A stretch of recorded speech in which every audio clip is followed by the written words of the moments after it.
Amolo Odinga, candidate of Kenya. Thank you.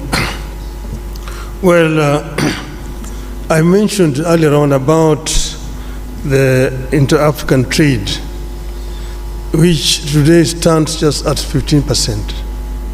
Inter-European trade, on the other hand, stands at 70%. Inter-Asian trade stands at 60%.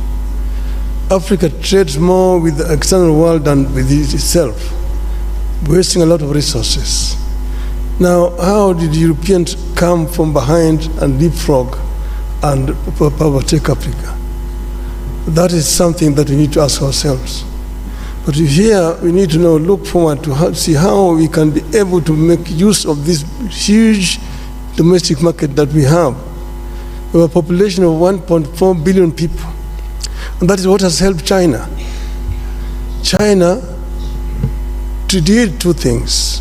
One was to train the younger generation, the youth, so that they had a very highly skilled manpower.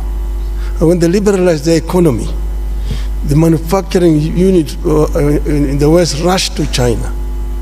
If you go to China, for example, take the automobile, the Ford, the Jeep, the BMW, the Mercedes, the Toyota, the Nissan, they're all there in China. And because there was cheap, highly skilled, cheap labor, secondly, cheap raw material. The raw materials which they were actually getting originally from Africa. And that is how China has managed to develop a 600 million people middle class. Africa can be able to fill the gap which is being left down there by China by actually coming together and opening up. So we need to come together as Africa and create an African market which will be able to attract investors to come to our continent. Africa is the youngest continent in terms of population. 70% of our population is below the age of 35. That is a big bonus. It can be a bonus or it can be a curse. If the youth are not empowered, given requisite knowledge and skills, they become a drug to society, drunkards, drug addicts, and criminals. But empowered, they become a real source for wealth creation. It is a pity today that many African youths drown in the Mediterranean trying to seek greener pastures in Europe because we have not created conditions that can retain them here. Now we are saying that we want to create a situation where every African youth must be connected to the internet, and using the artificial intelligence and information technology, we can be able to give this youth opportunity to work anywhere in the world when they're staying here on the continent. This is something that we are going to address, empowerment of the African youth, and together with the African woman, so that we create a workforce that will be helped in terms of wealth creation on the continent. This will enable Africa to leapfrog and to catch up with the rest of the world. I'm saying that I want to be a vehicle to be used to help Africa to get there. We will work together with all the leadership in the continent so that Africa moves. Thank you, Your Excellency. Thank you very much, Your Excellency Raila Odinga, finishing us on the third round. And now we move into the fourth and final round, and I give my sister the opportunity to open the envelope and tell us what the first or the last question rather is. And ladies and gentlemen, as a form of a reminder, after this we have a quick break, and after the break each of our esteemed candidates will have 2 minutes to share their closing remarks. Fatima.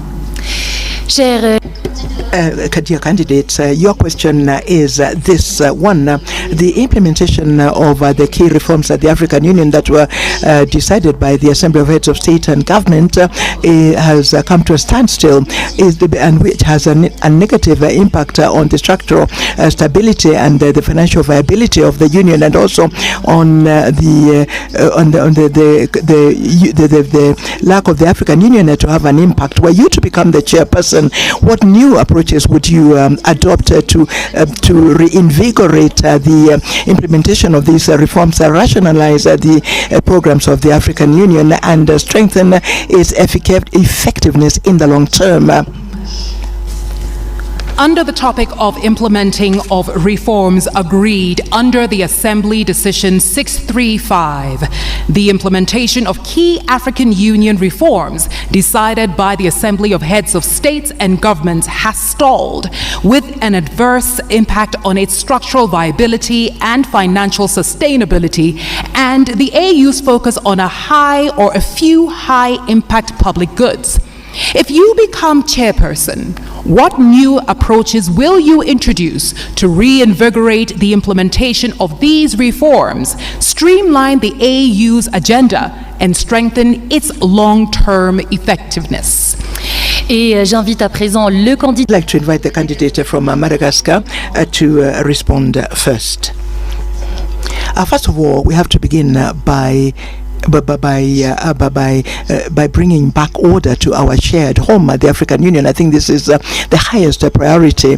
The mandate of the chairperson of the commission as a whole is last 4 years. So that is a very short period of time to be able to change from top to bottom what needs to be changed in terms of institutional reforms of the African Union. So one must begin by bringing back order. I did mention a short while ago the recommendations of the SACA audit. I also mentioned the reforms that have already been proposed in 2016. There would be other reforms. What needs to be done, were I to become the chairperson of the union, would be to review the documents, and one cannot forget history. One cannot ignore history. I don't think we could.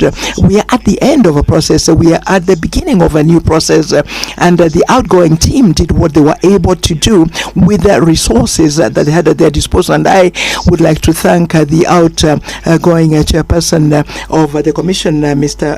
Faki, and his entire team.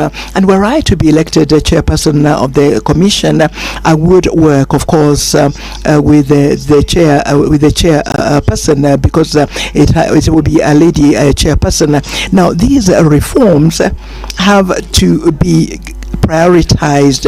There are reforms at the level of the financing of the African Union. There are reforms in terms of mobilization of strategic partnerships. There are, of course, issues that have to do with the effectiveness in the area of peace and security. So we have to prioritize the reforms.